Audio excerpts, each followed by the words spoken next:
Olá, meus alunos da Escola Walter Leite Caminha, os alunos mais felizes do Brasil.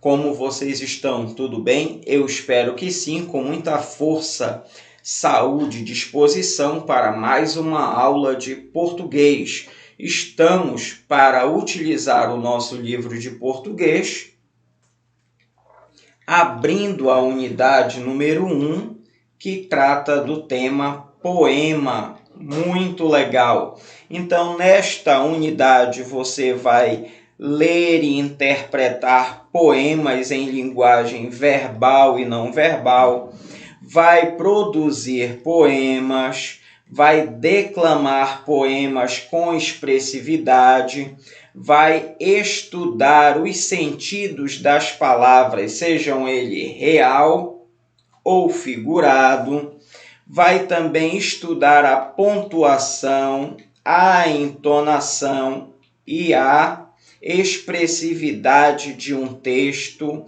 além de participar de atividades orais. Vai ser uma atividade bem legal, tá bom? Então, espero que vocês gostem, porque preparei a aula com muito carinho para que vocês tenham uma boa experiência em se tratando desse gênero textual chamado poema. Olha só, quando você tiver o livro em suas mãos, o livro de português, e você abrir nestas páginas, que no caso 14 e 15, você vai ter a unidade aberta desta forma. Olha só, página 14, página 15, unidade 1, poema. Observe bem a cena e responda o que você acha que as crianças estão fazendo. Parece que elas estão brincando com as palavras, não é verdade? Aliás, foi isso que a poetisa, a escritora Rita Melém falou naquela live da culminância da Semana Nacional do Livro Infantil, alusivo ao aniversário do grande escritor Monteiro Lobato, que foi na sexta-feira passada. Lembra que eu disse para vocês compartilharem a live? Pois é, você inclusive ainda pode assistir, porque o link está lá presente no YouTube. Então, uma das coisas que ela falou, a convidada da professora Lidiane, do professor Elienay, lá naquela grande entrevista, ela disse que o poema, o poeta, ele brinca com as palavras, com o significado, com o tamanho, com o som das palavras. E isso é muito legal, isso é muito divertido de fazer naquilo que nós chamamos dessa estrutura, desse gênero textual chamado poema. Então vamos lá? Muito bem. Observe bem esta cena que está aqui no livro de vocês e responda. Você acha que as crianças estão fazendo, se elas estão gostando, se não estão gostando? Você já tentou brincar com palavras? Como foi? Algum tipo de jogo? Algum tipo de brincadeira? Já tentou? Foi legal? Foi divertido? Você já fez algum tipo de texto, ou você já leu algum tipo de texto que brinca com palavras? Que tipo de texto foi? Os rappers que nós escutamos, os cantores que participam desse jogo de palavras, de freestyle, né, do hip hop, eles trabalham muito essa questão. Os poetas que fazem com que nós mergulhemos, imaginemos um mundo inteiro a partir daquilo que eles escrevem, como escrevem, não é? As adaptações que são feitas para trazer para a nossa realidade, tudo isso é muito legal, é uma diversão e também ao mesmo tempo uma coisa muito séria, porque deve estudar ali tudo direitinho para que saia da maneira correta, para que o leitor não só entenda, como também ele prestigie, ele aprecie aquilo que foi escrito, tá legal? Muito bem, então. Olha o que eu preparei para vocês. Esse material, chamado O Mar Salgado, é um cordel que a minha turma apresentou há alguns anos atrás, no ano de 2019. Nós apresentamos esse trabalho, os alunos, eles apresentaram esse trabalho, os alunos do segundo ano, declamando esses versos, que era para falar da chegada dos portugueses, era para falar do momento dessa interação entre o europeu e o indígena, e depois a exploração dos ciclos de riqueza. O primeiro ciclo de riqueza foi a extração do pau-brasil, e o segundo ciclo de riqueza já foi o cultivo da cana-de-açúcar, já com a mão de obra negra, os escravos que foram trazidos à força da África, não é? As pessoas que vieram trabalhar, tá? Então, muito importante perceber isto, tá legal? Muito bem. Então, Cordel, O Mar Salgado, um conto sobre o começo do Brasil, visto pelo maior olho do mundo. Que é isso, professor? O olho d'água. Estou falando do oceano, do mar, do Oceano Atlântico, que divide, então, os continentes.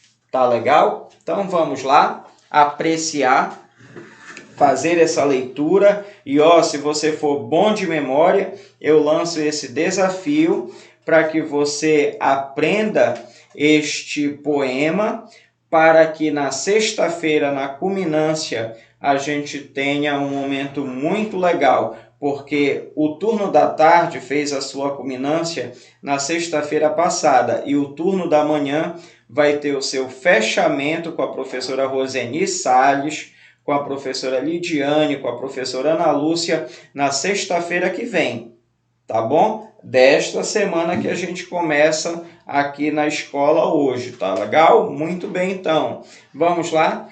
O Mar Salgado. Um caminho sem fim, que divide terra e gira mundo, lugar de paz, sim, de silêncio profundo, estrela da coroa portuguesa, um verdadeiro sonho tupiniquim, o mapa da riqueza, agora contado por mim. Muito legal, não é? Então, Cordel, O Mar Salgado, um conto sobre o começo do Brasil visto pelo maior olho do mundo, o olho d'água, e aqui, título, O Mar Salgado e o início da nossa grande aventura. Primeira estrofe, segunda estrofe. Tá legal? Vamos para a próxima? Olha só! Para eles, terra de Veracruz, um nativo chamado Pindorama, gente de roupa, espada e capa, que levou nossa mata para atingir o capuz. Muito bem, esta daqui foi a nossa terceira estrofe. Avançando, nossa quarta estrofe lá em cima. Mas o que é o mar? Água para se perder num caminho sem fim, que separa a gente do querer.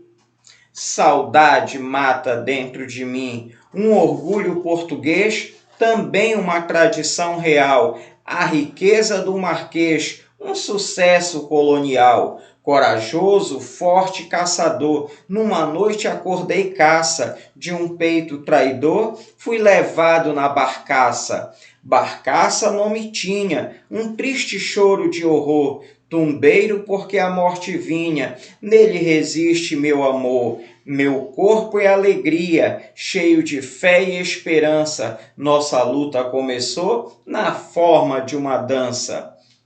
Legal, não é? Então aqui nós temos a quinta estrofe, a sexta estrofe, a sétima estrofe, a oitava estrofe e a nona estrofe, tá bom? Então, eu fiz as pausas das estrofes conforme as páginas, tá legal? E aí você vai pausando, vai voltando o vídeo, se quiser você copia cada estrofe para poder decorar. Talvez vocês se lembrem dessa culminância, desse fechamento, desse trabalho que nós fizemos, e os meus alunos, na época do segundo ano, eles fizeram toda a declamação desses versos, tá bom? O que eu estou dizendo é que não é difícil também para você fazer, basta que você se interesse e se esforce. Se esforçando, você vai conseguir fazer todo de cabeça, tá legal? Aqui nós temos, vou mostrar para você estrofe por estrofe. Na primeira, a grandeza do que é o oceano. Na segunda estrofe, na estrela da coroa portuguesa, um verdadeiro sonho tupiniquim, o mapa da riqueza agora contado por mim, seria a descoberta das novas terras pelos navegadores europeus. Quando nós temos aqui a terceira estrofe, a chegada dos portugueses ao Brasil, e essa comemoração foi na semana passada, porque a data comemorativa é 22 de abril, então, para eles chamaram de Terra de Veracruz. A professora da sala de leitura, a professora Márcia Andrade, até trouxe o texto para vocês e o vídeo para vocês, não é? Só que os nativos não chamavam este lugar de Terra de Veracruz, né? Não chamavam. Eles chamavam de Pindorama. É como em Tupi é chamada a Terra das Palmeiras, assim que eles tratavam. E a primeira grande riqueza extraída desta terra foi justamente o pau-brasil, que era levado daqui para poder ser usado como um elemento de tinturaria para tingir roupas, até porque a seiva do pau-brasil ela é da cor escarlata, avermelhada, e esse avermelhado só a nobreza usava, então era um artigo muito caro para ser obtido e muito lucrativo para toda a Europa. E os portugueses levavam essa riqueza, esse pau-brasil, daqui das nossas terras para a Europa. Na quarta estrofe, nós temos aí uma estrofe de um verso só, fazendo essa pergunta: mas o que é o mar? Aí nós voltamos para as quadras, para os quartetos, as estrofes sendo formadas por 4 versos. Tá legal? Quando uma estrofe ela tem um verso só, ela é chamada de monóstico. Monóstico é uma estrofe de um verso. Se tiver 2 versos, é chamado de dístico ou parelha. Se for 3, trístico ou terceto. Se for 4, aí nós temos quarteto ou quadra. E se for 5, quinteto. Tá legal? Então aqui nós voltamos para a quadra. 4 versos na quinta estrofe. Água para se perder num caminho sem fim, que separa a gente do querer, saudade mata dentro de mim. Já é o oceano fazendo mais uma vez essa distinção, essa diferença entre pessoas livres e não livres, porque as pessoas agora são separadas lá mesmo no próprio continente africano, e agora essa saudade vai matar dentro de mim porque fomos separados de quem a gente gostava. e isso se tornou na sexta estrofe um orgulho português. Foi uma tradição real que trouxe muitas riquezas para muita gente, especialmente para o Marquês. Foi um sucesso para a colônia, que foi o mercado do tráfico negreiro. Corajoso, forte caçador, lá na sétima estrofe, que é a própria identidade cultural africana. Um povo corajoso, um povo forte, um povo caçador, lutador, guerreiro, mas numa noite eu simplesmente acordei caça, porque fui traído pelos próprios iguais e fui levado numa barcaça das pessoas que eu amava, do território, das terras que eu morava, que eu amava. E essa barcaça, lá na oitava estrofe, nome tinha: um triste choro de horror, tumbeiro porque a morte vinha, nele resiste o meu amor. Os navios que faziam esse transporte eram chamados de negreiros e também tumbeiros. Tumbeiro porque muitos, mas muitos africanos acabavam morrendo. Mas nona estrofe começa a surgir essa esperança. Meu corpo é alegria, cheio de fé e esperança. Nossa luta começou na forma de uma dança, e a dança que está sendo representada aqui, no caso, essa luta-dança, essa coreografia, é a capoeira. Tá bom? Espero que vocês tenham gostado e a gente se esforce para poder tratar isso da melhor forma possível a partir de agora. Aí o que foi que eu fiz? Coloquei o cabeçalho aqui para você e depois do cabeçalho eu fiz umas anotações que você pode tanto copiar, porque eu vou colocar no formato de foto, quanto pode imprimir, tá bem? Que eu vou também enviar no formato de PDF. O que é que está escrito aí? Aí eu separei em letras, em parágrafos coloridos, para que a gente pudesse ter uma interação maior. Vou começar a leitura, tá? Poema. Um poema é um texto literário composto de versos e que podem conter rimas ou não. Isso você já sabe, porque eu li os trabalhos de vocês que vocês foram enviando durante essas 2 semanas que passaram a nossa diagnose. Assim, diferente da prosa, porque a prosa é escrita em parágrafo, é um texto corrido. Assim, diferente da prosa escrita em texto corrido, o poema é escrito em versos que se agrupam em estrofes. Os principais elementos que compõem um poema são o verso, a métrica, que é a contagem das sílabas dos versos, né? Muito bem, para a rima ficar ali perfeita, a estrofe, que é o conjunto dos versos, a rima e o ritmo. Bom, aí eu vou falar de cada um pouquinho. O verso, como vocês sabem, é cada linha de um poema, e a métrica representa as medidas dos versos utilizados. A estrofe representa o conjunto de versos. De acordo com cada agrupamento, as estrofes são classificadas em monóstico, estrofe com 1 verso, dístico com 2 versos, terceto com 3 versos, quadra ou quarteto com 4 versos, quintilha, quinteto, quando tem 5 versos, tá legal? As rimas estão associadas à sonoridade dos poemas e que acontece com a aproximação sonora entre as palavras ou expressões. É aquela no final de cada verso, tá?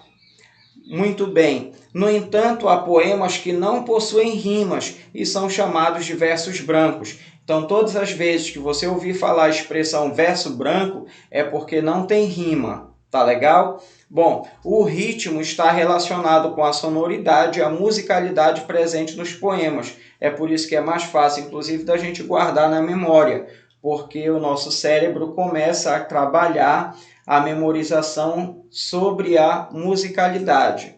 Tá bom, então? Então, vamos lá. Lá em cima, piscando nesse retângulo de borda vermelha.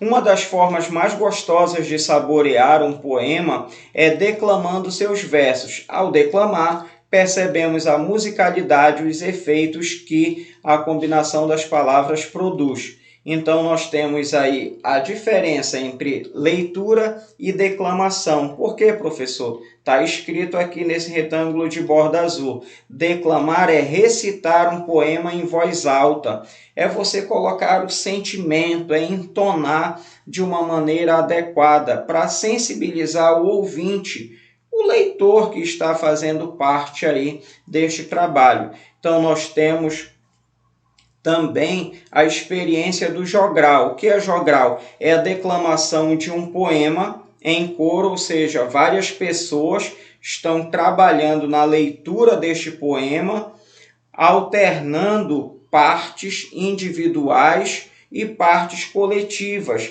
em que se combinam várias vozes. Isso é feito quando uma estrofe é declamada por um grupo ou por uma pessoa e outra estrofe, outra parte, por uma pessoa ou outro grupo. Isso é um jogral. Aí tem um esquema falando aqui, ó, poema, texto em versos que podem formar estrofes. Aí nós temos aqui do lado esquerdo, seta amarela piscando. O que é isso, tio Luiz? A intenção. Fazer arte com palavras, emocionar, sensibilizar, estimular a imaginação, entreter. Então, se alguém perguntar para você, para que serve um poema serve para emocionar, para sensibilizar, para estimular a imaginação, para entreter, tá legal? Que tipo de linguagem é utilizada na construção de um poema? Aí nós temos uma linguagem utilizada nessa construção. Posso ter uma linguagem verbal, não verbal. Posso ter uma linguagem formal. Posso ter uma linguagem informal. Dentro da informalidade, eu posso ter um traço regional. Lembra que eu fiz a adaptação para vocês da fábula o corvo e a raposa e o corvo do Esopo? Lembram disso? Pois é, isso é uma adaptação, um uso de linguagem. Aí nós temos versos e estrofes, nós temos rimas, ritmo, sonoridade, nós temos o jogo das palavras. E para que tipo de leitor um poema é escrito? Aí é essa seta azul que está piscando, tá?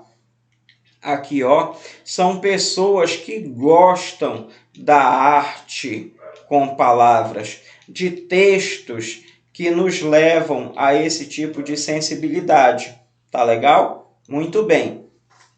Então, quanto mais nós nos esforçarmos para adquirir um repertório, palavras novas e assim conseguir brincar, fazer esse jogo de palavras, mais poemas nós conseguiremos produzir. Atividade número 1. O que é um poema? Aí você escreve a sua resposta nesse traço aqui. No caso, quem vai imprimir pode fazer aqui mesmo. Quem for copiar, faz a resposta no caderno. Número 2. Qual a finalidade do gênero textual poema? Ou seja, para que ele serve? Coisa que a gente acabou de conversar. Por favor, responda aqui. E terceira, como é chamada uma estrofe formada de 2 versos? Aí você, por favor, coloque a sua resposta aqui. Bom, gente, eu espero que vocês tenham gostado. Já durante esta semana, se Deus quiser, nós teremos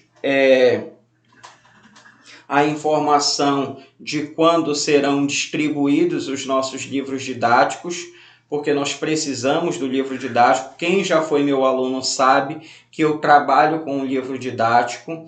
Essa primeira unidade do livro de vocês trata especificamente do poema como gênero textual, com todas as características que compõem este poema. Eu já adiantei uma parte trazendo essa aula de hoje, mas que você com certeza vai complementar quando tiver o livro nas suas mãos. Então, esta parte desse registro que tem o cabeçalho, o assunto poema e todo esse escrito aqui, por favor, copie no seu caderno. Deste outro lado, que tem esse esquema, poema, e tem esses 4 retângulos, que é um texto em versos, que tem a intenção, a linguagem e os leitores, eu também preciso que você copie no seu caderno. Além dessa atividade que você pode tanto fazer, não é? Como eu disse ainda há pouco, imprimir e fazer a sua resposta na própria impressão, depois é só recortar e colar no caderno, ou copiar tudo direto no caderno. Eu preciso que você faça esse registro, tá legal? Bom, enquanto esse momento não chega, é importante que a gente vá construindo esse nosso trabalho e fazendo com que esses registros eles estejam de fato nos nossos cadernos, porque vai chegar uma hora que eu vou pedir para poder dar o visto nessas atividades e eu preciso que vocês tenham essas atividades no caderno. Outra coisa, tem aluno que na hora que está fazendo a atividade online está só colocando o nome lá no grupo do Zap, fulano de tal, mas aí não bate uma foto do que está fazendo, nem como está fazendo, muito menos do material. Aí para mim não está adiantando muita coisa, porque aparece para mim lá no grupo que você visualizou, mas eu preciso ver se você está fazendo ou não. Tudo bem? Por isso a nossa urgência do livro didático, nós precisamos disto. E nesta semana eu creio que nós teremos já essa informação de quando nós vamos recebê-los. Tá legal? Bom, espero que vocês tenham gostado da aula. Eu gostei demais de ter feito essa aula junto com vocês, para vocês. E não esqueça das nossas orientações, lavando bem as mãos com água e sabão ou álcool em gel. Se tiver que sair de casa, uso adequado da máscara, evite aglomerações e pratique o distanciamento social. Essas orientações elas já são chamadas de dicas de sobrevivência. Espero que vocês tenham muita saúde, que os pais de vocês, os responsáveis de vocês estejam com muita saúde e até a próxima aula. Beijo no coração de todos. Tchau!